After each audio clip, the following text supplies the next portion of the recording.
Welcome back to Bedtime Tales, where stories soothe the soul and every ending leads you gently into sleep.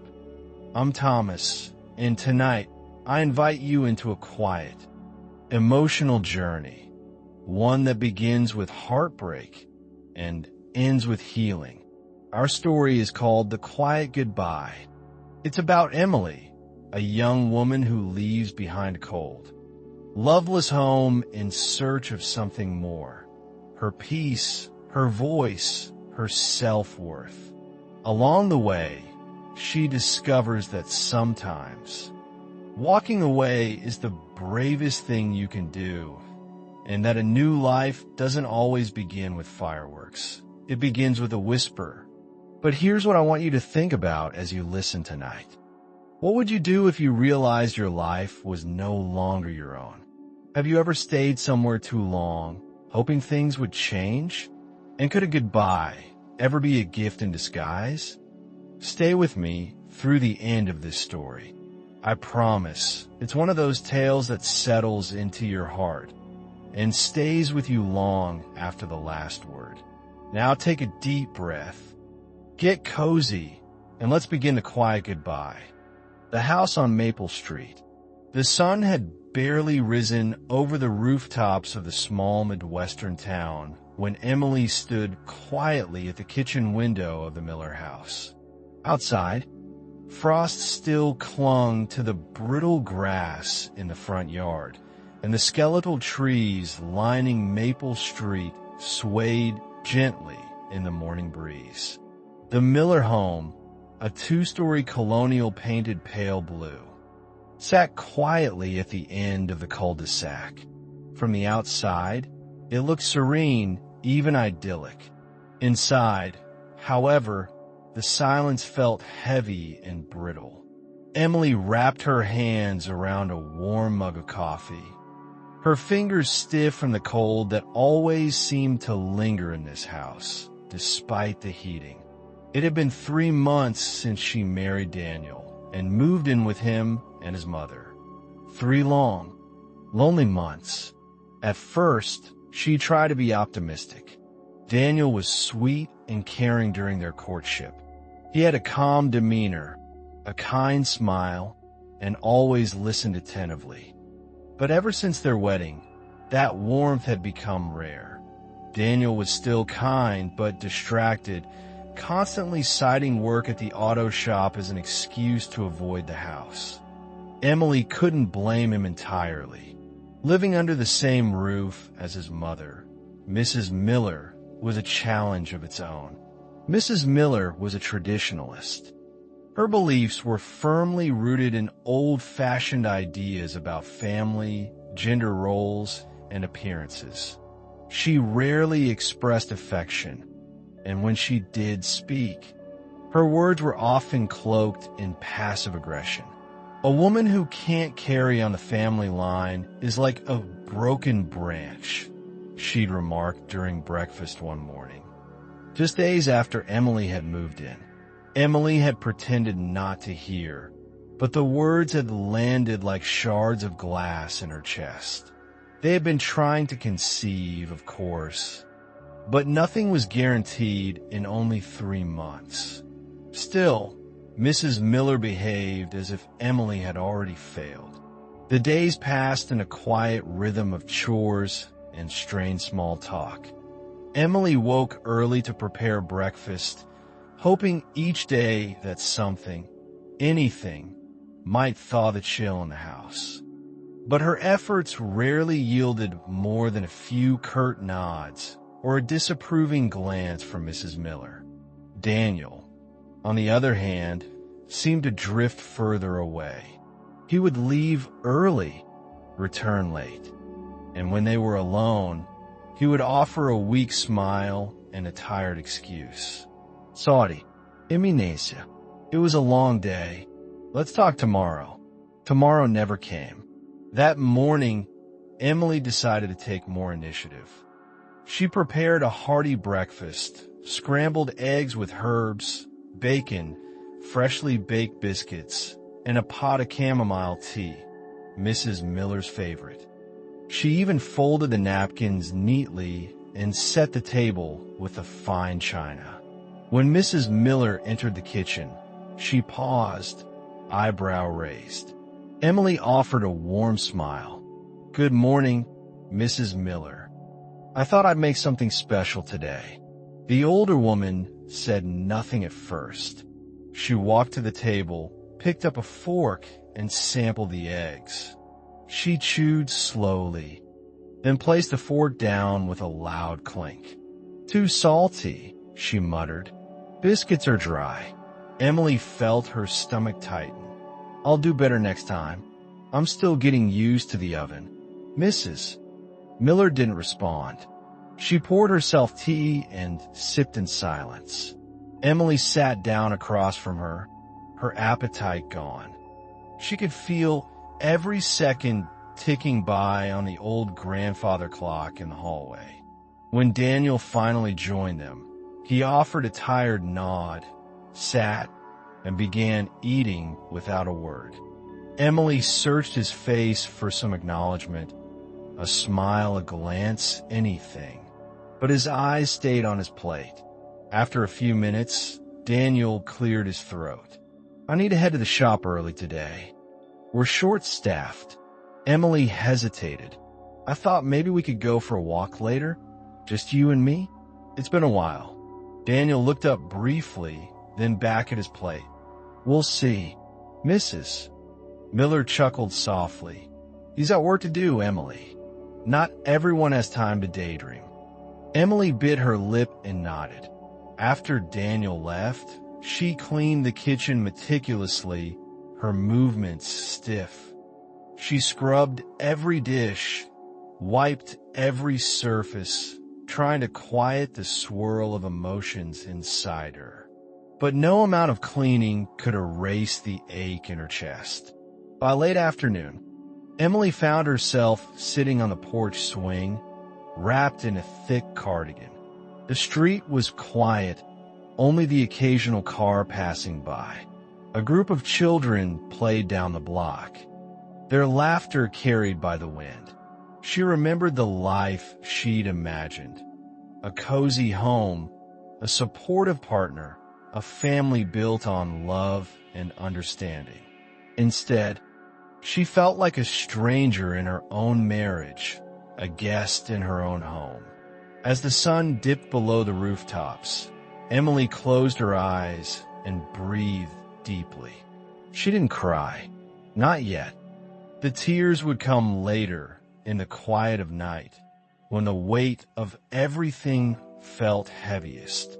But for now, she sat quietly on Maple Street, listening to the rustling leaves and wondering how love had faded so quickly into silence. Whispers in a small town. The following days passed with a strange, almost claustrophobic rhythm. Emily would go about her tasks, laundry, dishes, watering the front garden, but she couldn't shake the feeling that eyes were watching her. Not directly, not overtly, but enough to feel it in the shift of a neighbor's glance or the sudden pause in conversation when she walked past. One afternoon, as she stepped into the small grocery store on Elm Street, she noticed two women from the church committee chatting by the produce section. As soon as they saw her, their smiles faltered and their voices dropped to a murmur. "That's her," one of them said, not softly enough. Emily grabbed a basket and tried to ignore it, but their words rang in her ears. "It's a shame. She's so young." The cashier gave her a tight smile as she checked out. "Hang in there," he said, as if she were already losing some silent battle everyone else knew about. When she returned home, Mrs. Miller was on the phone in the living room, speaking just loud enough to be overheard. "No, I don't blame her entirely. But sometimes, some girls just don't come from the right background. You know how it is." Emily walked past without a word, but her chest burned. Every word, every whisper seemed to stick to her like static. Her world was no longer just strained inside the house. It was shrinking on all sides. At church that Sunday, Emily sat beside Daniel, who hadn't said much to her in days.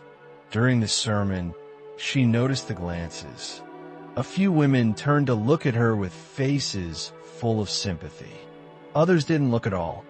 When service ended, Mrs. Miller lingered to speak with the pastor, while Emily stood quietly by.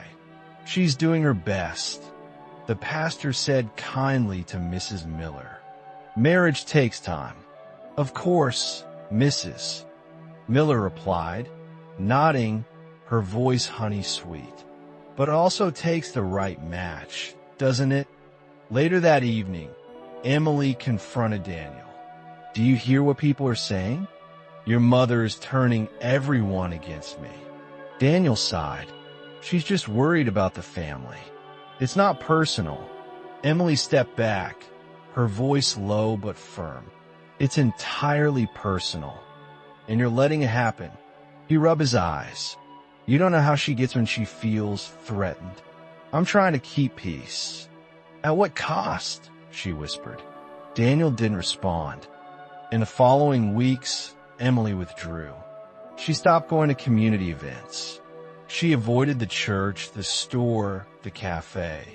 The world outside had become an echo chamber for Mrs.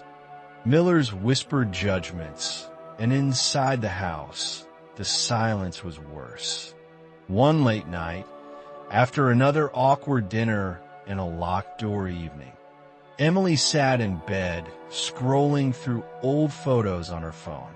Her smile in those pictures felt like it belonged to someone else, someone who still believed that kindness was enough.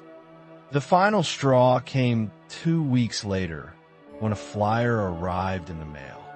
It was for a church women's retreat.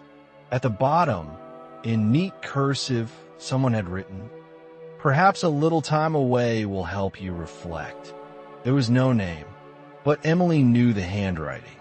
Mrs. Miller had beautiful penmanship. Emily folded the flyer carefully, slid it into her drawer, and began packing a small suitcase. She didn't say goodbye that night. Not yet, but the decision had been made.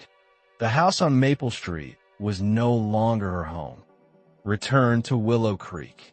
Emily didn't sleep that night. She lay under the covers, fully clothed, her packed suitcase at her feet. Every creak of the house seemed to echo louder than usual, as if the walls themselves were listening. At 4:45 a.m., she rose quietly, slipped on her coat, and tiptoed down the stairs, suitcase in hand. The kitchen was dark except for the weak glow from the street lamp outside. She left no note. The taxi she had arranged the night before was waiting at the end of the block. The driver nodded silently as she climbed in. As the car pulled away from Maple Street, Emily kept her eyes forward. She didn't look back. Willow Creek was 2 hours south of the town she had come to dread. It wasn't much, a town of modest cottages, one main street, and the sweet scent of wildflowers in spring. But it was where she grew up and where her mother, Karen, still lived in the little house with the red shutters and overgrown lavender bush. The sun was beginning to rise when the taxi turned on a Hawthorne Lane. Karen was already on the porch, wearing a housecoat and slippers, a mug of coffee steaming in her hand. She must have known Emily was coming, though no warning call had been made. When Emily stepped out, her mother didn't ask questions. She just opened her arms. "You're home," she said simply. Emily buried her face in her mother's shoulder, and for the first time in months, allowed herself to cry. The days that followed were slow and quiet. Karen made pot roast and apple pie and didn't push for explanations. Emily slept more than she thought possible. She took long walks through the golden fields behind the house. letting the wind tangle her hair. But in Willow Creek, like in all small towns, word traveled fast. On the second morning, she ran into Mrs. Dobbins at the post office. "Emily? Back so soon?" the older woman asked, eyebrows raised. Emily offered a polite smile. "Just visiting my mother for a while."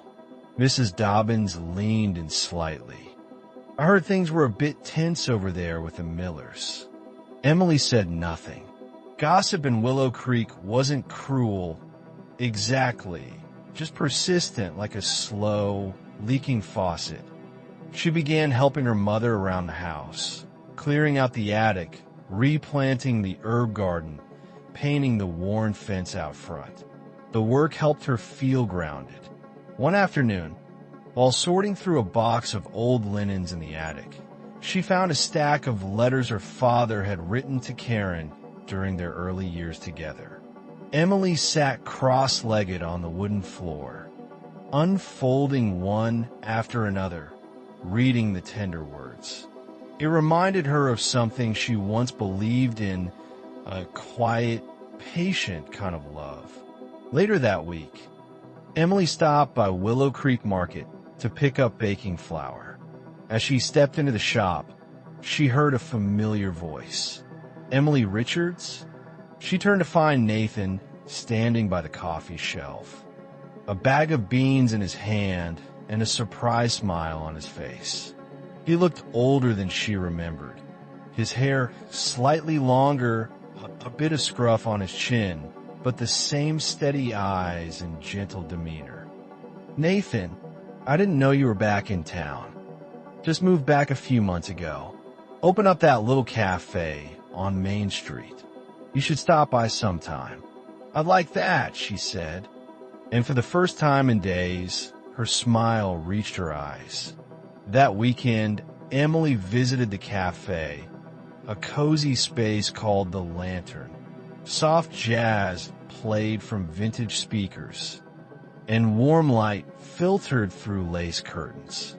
The place smelled of cinnamon and roasted coffee. Nathan was behind the counter, wearing a denim apron and pouring drinks. When he saw her, he lit up. "Thought you might come.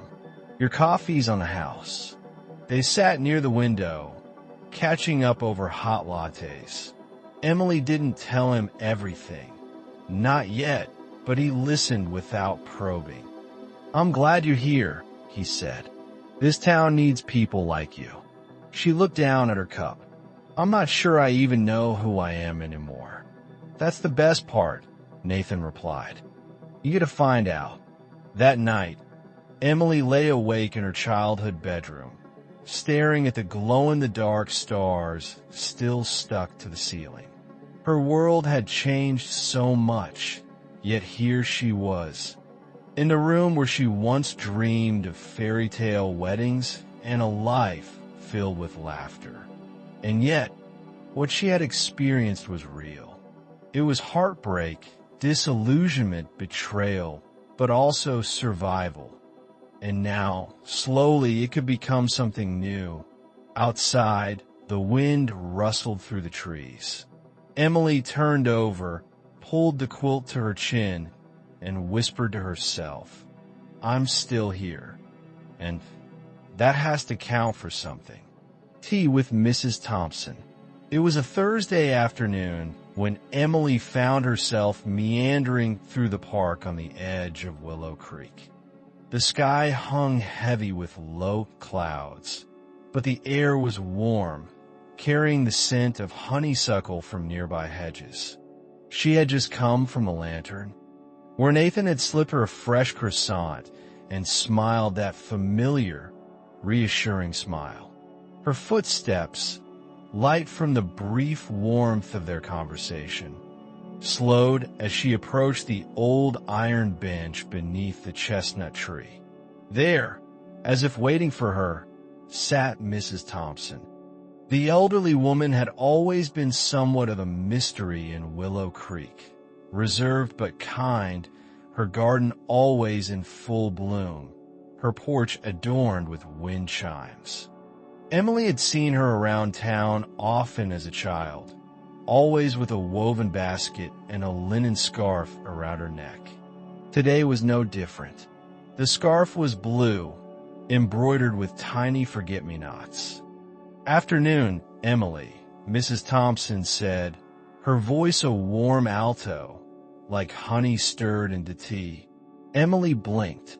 "Hi." "I didn't expect to see anyone out." "Mrs."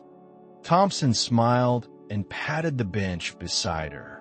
"Sometimes the world feels smaller when you sit quietly. Come, rest a while." Emily hesitated only briefly before sitting.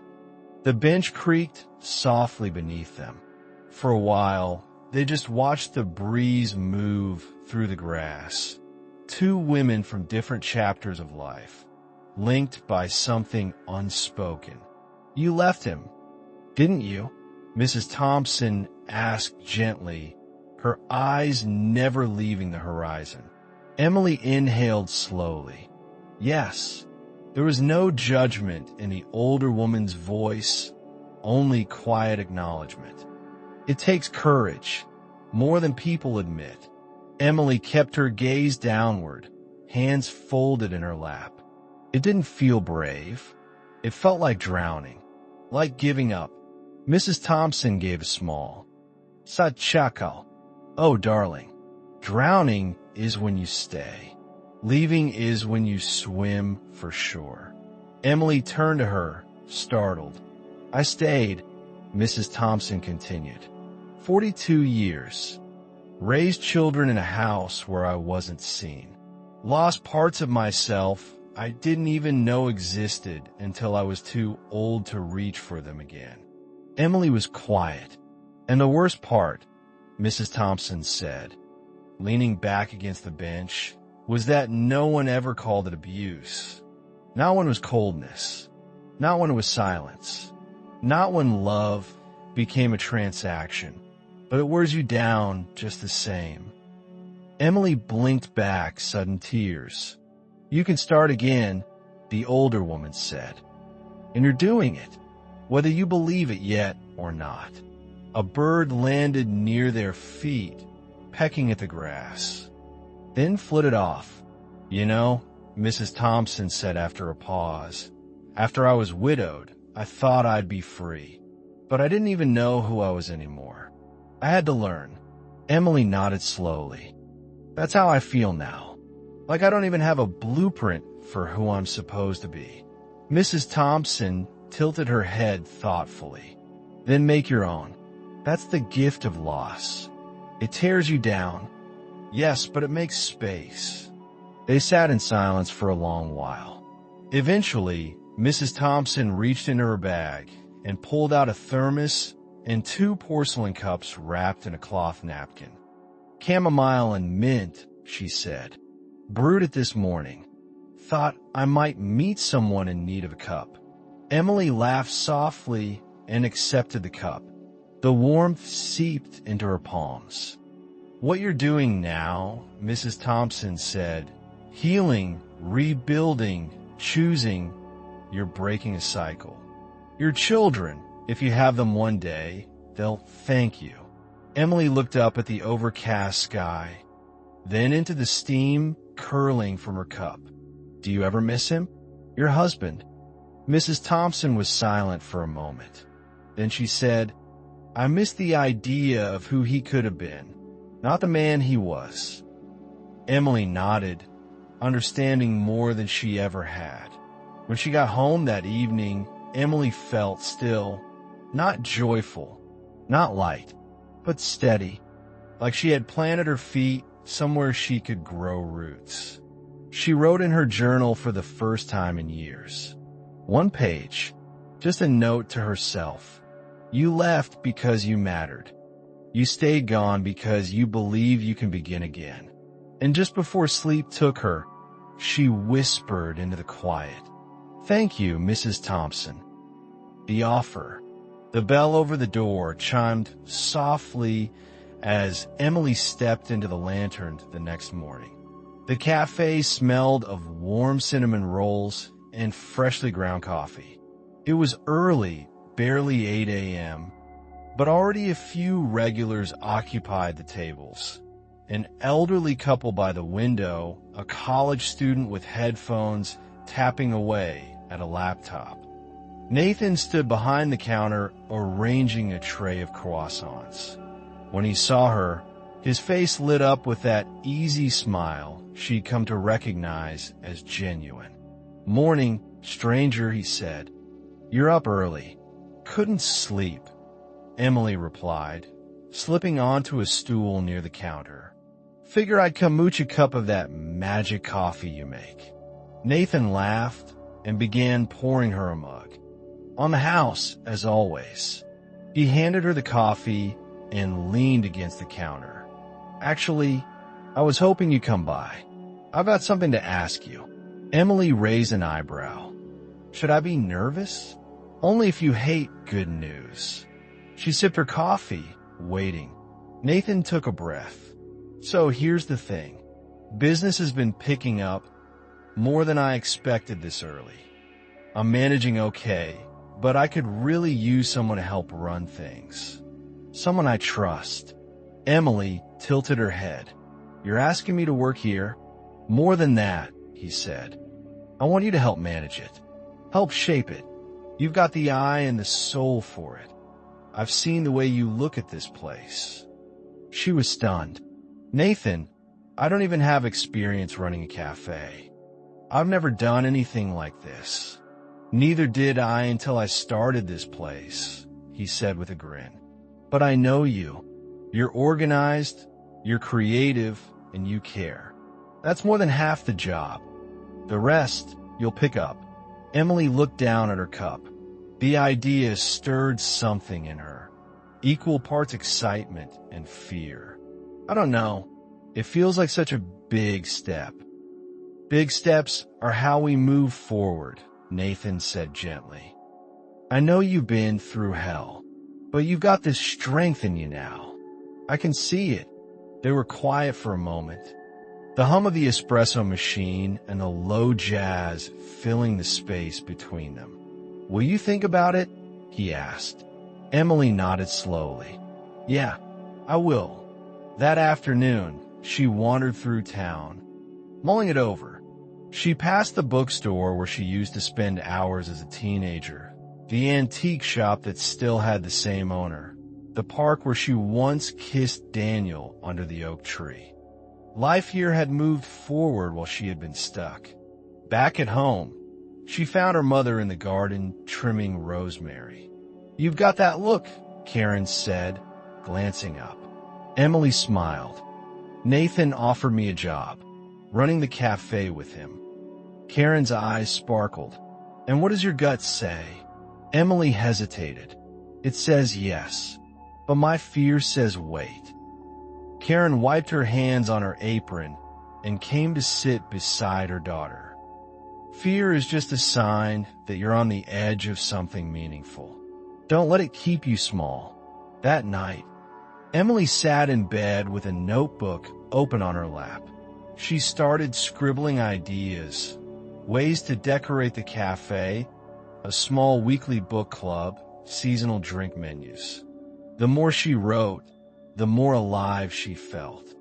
By morning, she had made her decision. The next day, she walked into the Lantern and found Nathan prepping behind the counter. "If the offer still stands," she said, "I'd love to be a part of this." Nathan beamed. "Welcome aboard, partner." He handed her an apron and a spare key. "We start tomorrow." As Emily stood behind the counter that day, helping serve coffee and organize shelves, something shifted inside her.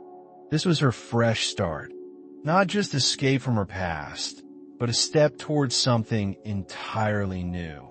A life that felt like hers. Daniel's awakening. Daniel sat in his car, parked just outside the house on Maple Street. It was a Friday evening, and the fading sunlight stretched long shadows across the sidewalk. The windows of the house glowed dimly from within. And for the first time in weeks, he realized how silent it had become. He hadn't spoken to Emily since she left. Not really. A text message or two, unanswered. Her absence had crept in like a fog, slow, heavy, and impossible to ignore. Inside the house, Mrs. Miller was in the kitchen preparing dinner, just like she always did. The clatter of pans, the rhythm of habit, but something was missing, and not just the person.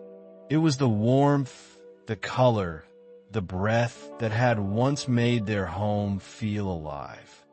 Daniel walked through the hallway and into the dining room, where Emily had once hung a small painting she'd found at the local market. It was gone. So were her scarves from the coat rack, her plants by the windowsill, the herbal tea she liked in the pantry. He sat at the table, staring at his hands. "You're quiet again," his mother said from the kitchen. "Don't mope." She made her choice. Daniel didn't answer. Mrs. Miller walked in with 2 plates and set them down. "She was never right for you. Too soft, too fragile. You need someone strong, someone who can stand beside you, not fall apart." He looked up slowly. "She didn't fall apart. You push her away. We both did." His mother blinked. "Excuse me?" Daniel leaned forward. "I let her down.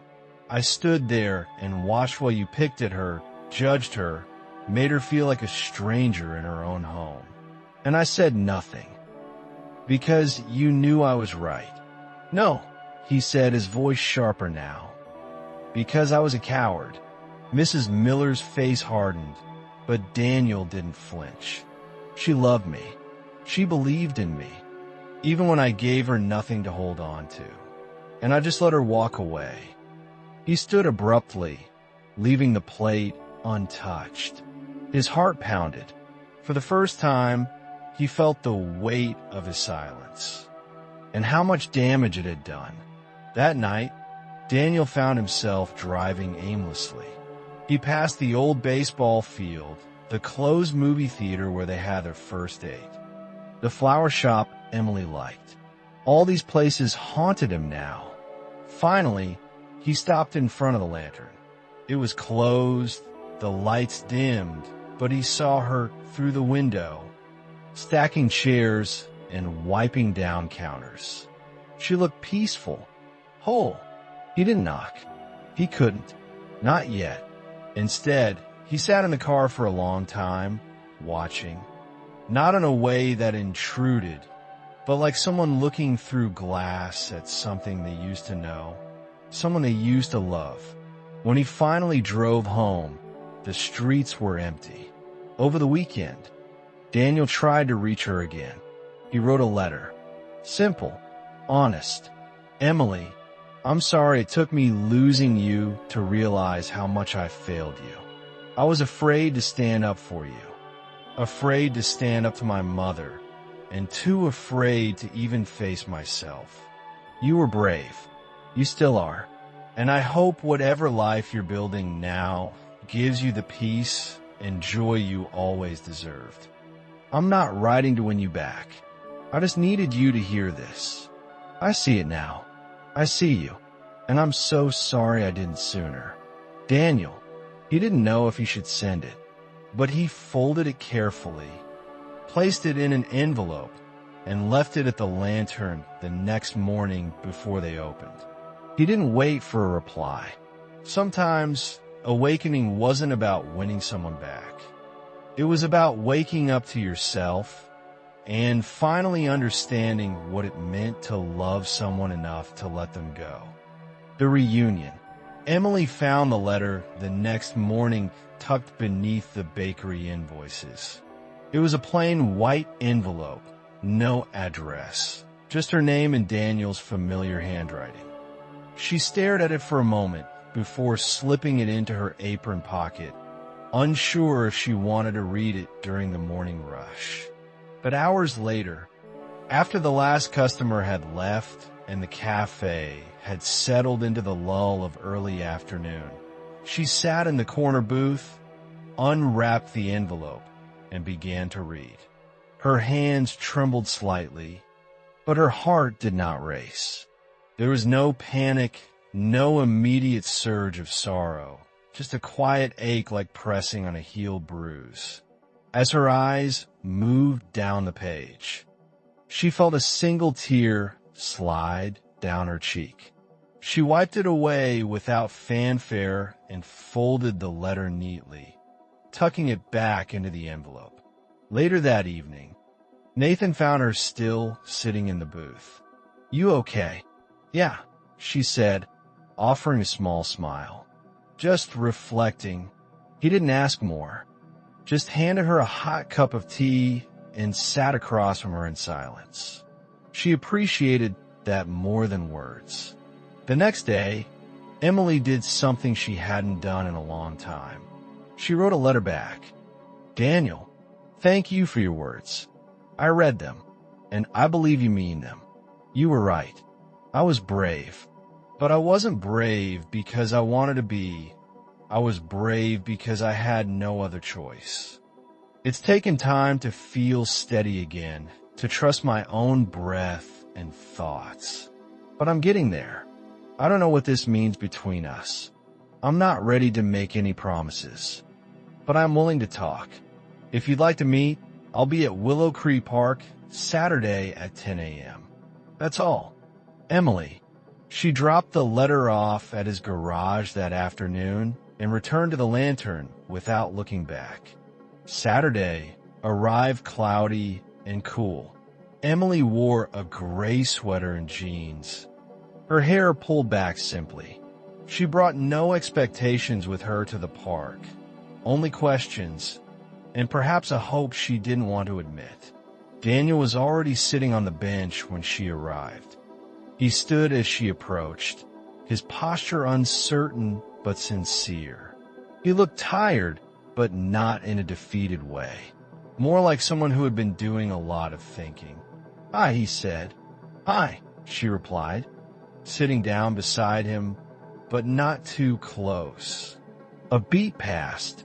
The wind rustled through the trees. "Thank you for coming," he said. "Thank you for writing." They sat quietly for a moment. Emily watched a little girl fly a red kite nearby.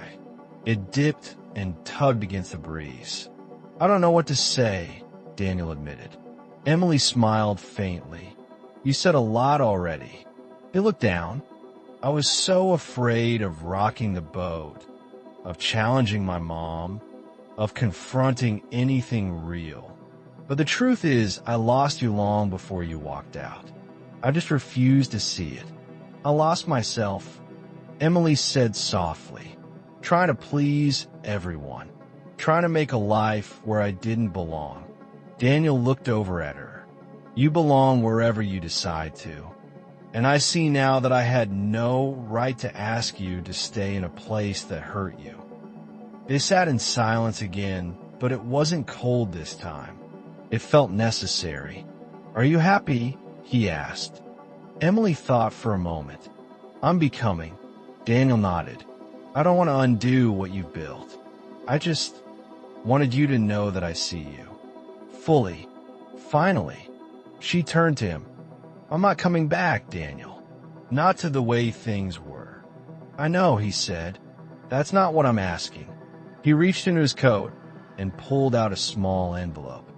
"These are photos you took, the ones from the road trip to Minnesota. I found them on my desk. I thought you might want them back." Emily took the envelope, fingers brushing his. "Thank you. I'm going to move out of Maple Street," he said suddenly. "It's time I lived on my own, learned who I am without her, without the noise." Emily smiled. "That's brave." Daniel chuckled. "Maybe, or just overdue." They stood. For a moment, neither moved. "Take care of yourself, Emily." "You too." And then they embraced, not tightly, not desperately, but with quiet understanding. A farewell to what was, and an honoring of what had been. As Emily walked back toward town, she felt no regret, just a deep, quiet peace. Some reunions aren't about reconciliation. They're about release, rebirth. The morning after the reunion at Willow Creek Park, Emily woke up with a quiet mind. The sun streamed through her bedroom curtains, warm and soft like a gentle nudge toward a new beginning. For the first time in a long while, she didn't feel tethered to the past. The knot in her chest had loosened. She brewed herself a cup of coffee and sat on the porch of her mother's home, watching dew evaporate off the grass as the day came alive. Birds chirped and wind chimes sang in the distance. It felt like the world was offering her a blank page. At the lantern that morning, Nathan was restocking shelves when she walked in. He gave her a quick glance, sensing something different. "You look lighter," he said, handing her a clipboard.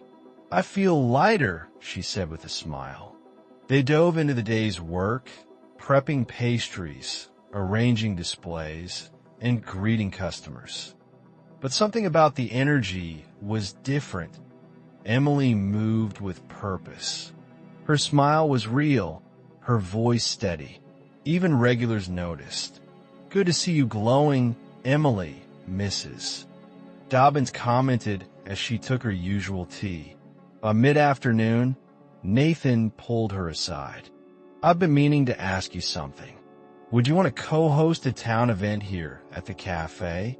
Something simple, like an open mic night or a story-sharing evening. Bring the community in. You've got a natural way with people." Emily paused. That old voice, doubt, nudged at her, but this time, she didn't listen. "Yes, let's do it." The following week became a flurry of planning.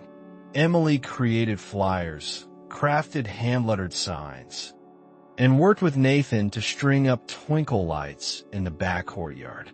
Karen even donated a vintage wooden stage piece from the garage. On the night of the event, people poured in more than they'd expected. Teenagers played guitar, seniors recited poems from memory, and neighbors shared funny or tender stories from their lives.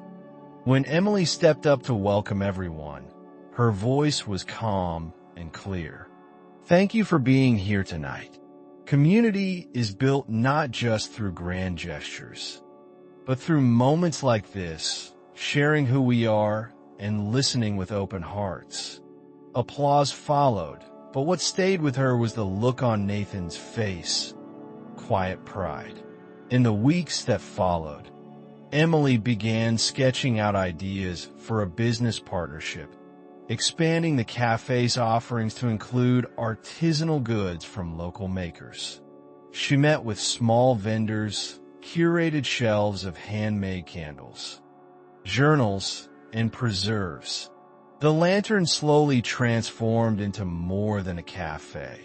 It became a space of creation, connection, and healing.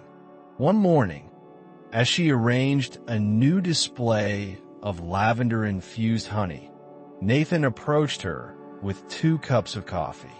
"I never imagined this place could feel so alive," he said. Emily looked around. Customers chatted at tables, kids giggled over cookies, and sunlight bathed the room in a golden glow. "You helped build that," she replied. "We both did." He smiled. "And you're not just becoming any more, you know." "What do you mean?" "You already are." She felt her breath catch in her throat, but in a good way. Not from fear or pain, but from the enormity of feeling whole again. One evening, Emily walked to the edge of the field behind her mother's house, the place she often escaped to during those first difficult weeks. The sky was painted in streaks of orange and lavender, and the breeze carried the scent of wildflowers. She stood with her arms crossed, watching the horizon shift. "I forgive you," she whispered, not to anyone in particular, but to the weight she'd carried, to herself, to the version of her who had stayed too long, and to the one who had finally left. She smiled. The woman who once sat quietly at a dinner table, absorbing judgment, was gone. In her place stood someone who had rebuilt her life, not perfectly, but truthfully. Someone who chose herself. Closure. Daniel stood at the top of the stairs, suitcase in hand, staring down the narrow hallway of the house on Maple Street. The place had grown even quieter since Emily left. The wallpaper felt older, the furniture heavier. It wasn't just Emily's absence that had hollowed the space. It was the realization that he had let happen. Mrs. Miller sat in the armchair by the window, knitting something he couldn't name. The television was on, but muted, flickering images casting dull light on her expressionless face. "I'm moving out," he said finally. She didn't look up. "Where will you go?" "Somewhere small. An apartment closer to the shop. I already signed the lease." Now she turned, eyes narrow. "You're leaving me here alone?" "No," Daniel said quietly. "You've been alone for a long time. Even when we were both here." Silence stretched between them. "You're throwing everything away for a woman who walked out on you." She said coldly, "I'm leaving because I let myself disappear trying to live a life you wanted from me," he replied. "It's not about Emily anymore. It's about me. You sound just like your father." She snapped. Daniel sighed. "Maybe that's not such a bad thing." Mrs. Miller set her knitting down. Her fingers trembled slightly. "She made you weak," she said. "She made you soft." "No," Daniel said firmly. "She showed me I was already soft. I just kept hiding it to make you comfortable." A crack appeared in her expression, brief but real. She looked away. "Do you even miss her?" Daniel asked. His mother didn't answer right away. Then, almost imperceptibly, she said, "The house is quieter." Daniel blinked. It wasn't much, but it was the closest she'd ever come to admitting regret. He walked to the door and paused. "I'll come by to check in sometimes, but I can't stay here anymore. And I won't keep living someone else's version of my life." She didn't stop him. She didn't ask him to stay. But as he opened the door, she called out softly, "Daniel." He turned. "I don't know how to be different." His heart clenched, but he kept his voice steady. "Start small. You've still got time." He stepped outside into the late afternoon sun, the air crisp with the coming of fall. As he loaded the last box into his truck, he looked back once, not in longing, but in acknowledgement. The house on Maple Street had been a prison of silence for too long. He drove away without the weight of guilt this time, only a quiet promise to do better. His apartment was modest, a one-bedroom above a bookstore downtown. The walls were bare, the furniture secondhand. But it was his. No echoes of old arguments, no watching eyes, just space to breathe. That evening, he sat on the floor, surrounded by boxes, and ate takeout straight from the container. Outside, city lights blinked softly. It wasn't grand. It wasn't polished, but it felt honest. He pulled out his phone, hovered over Emily's name, and put it down. Not tonight. Tonight was about making peace with himself. A new dawn. The morning light crept across the cafe's hardwood floors in slow, golden streams. Emily stood behind the counter at the lantern, watching the sun rise through the tall windows. The warmth on her face felt symbolic, like life itself had decided to turn a new page alongside her. It had been almost a year since she left Maple Street. and yet some mornings still surprised her. Not with sorrow, but with stillness. The kind of stillness that comes after a storm when you realize the sky isn't angry anymore. The cafe had flourished. What began as a modest place to serve coffee and pastries had grown into a true community hub. The monthly story nights were now standing room only. Local artists lined the walls with their work. The shelves were stocked with handmade items, carefully chosen by Emily herself. It was no longer just a cafe. It was hers, a reflection of who she was becoming. Nathan arrived just after 7, as he always did, balancing a tray of freshly baked bread. "You're here early," he said, setting the tray down. "I couldn't sleep," Emily replied with a shrug. "Too many ideas swirling around." He smiled. "That's a good sign. Restless with purpose." They fell into the rhythm of the morning, grinding beans, taking deliveries, welcoming familiar faces. It was comfortable, and yet never dull. Each day offered something new. A heartfelt conversation with a regular, a fresh idea scribbled on a napkin, a moment of joy captured in quiet laughter over lattes. By midday, Emily sat on the back patio, sipping iced tea and sketching plans for a new reading nook inside. A group of children played nearby, their giggles mingling with the hum of cicadas. Life no longer felt like something she was chasing. It was something she was part of. Karen visited in the afternoon, bringing a small basket of herbs from her garden.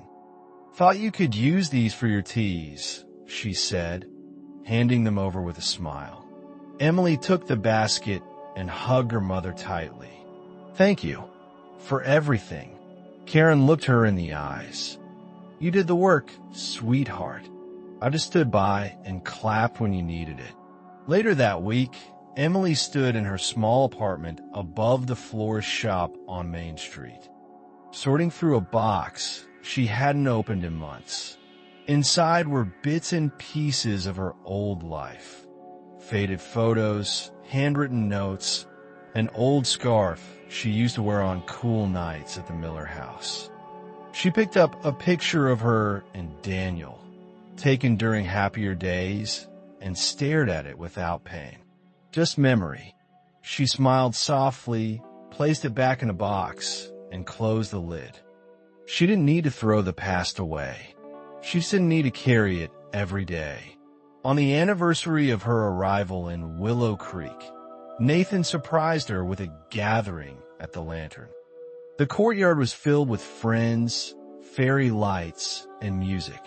There were stories, laughter, toasts, and quiet tears. When Emily stood up to thank everyone, her voice trembled, but only a little. "I used to think starting over meant erasing everything that came before," she said.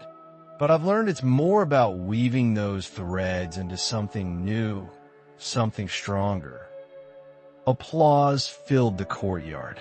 That night, after the party had ended and the cafe had gone quiet, Nathan and Emily sat on the back steps, looking up at the stars. "Do you ever wonder what would have happened if things had gone differently?" he asked. Emily nodded. "Sometimes, but then I remember this version of my life is mine, and I wouldn't trade it." He glanced at her. "Me neither." She leaned her head on his shoulder, and for a while they said nothing. They didn't need to, because sometimes healing didn't come all at once. It came in slow mornings, kind words, and deep breaths.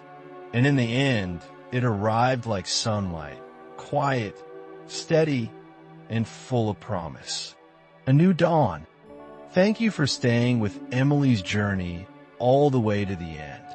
If this story touched your heart, made you reflect, or simply reminded you of your own quiet strength, Don't forget to give a thumbs up, share it with someone who might need it, and subscribe to our channel for more heartfelt stories like this.